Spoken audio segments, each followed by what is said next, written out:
Hello guys, আমি এখন স্নান করে চলে এসেছি আর আমি এখন ভাত খাবো। খেয়ে আমি যাব মাদের বাড়িতে। মায়ের বাড়িতে মেয়ে আছে, তো চলো দেখা যাক আজকে আমি কী রান্না করেছি। এই যে ভাত,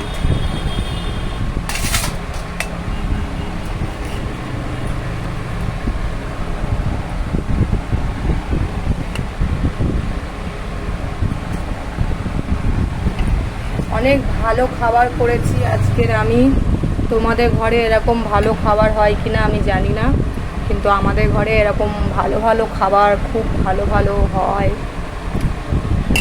তো দেখাচ্ছি তোমাদেরকে।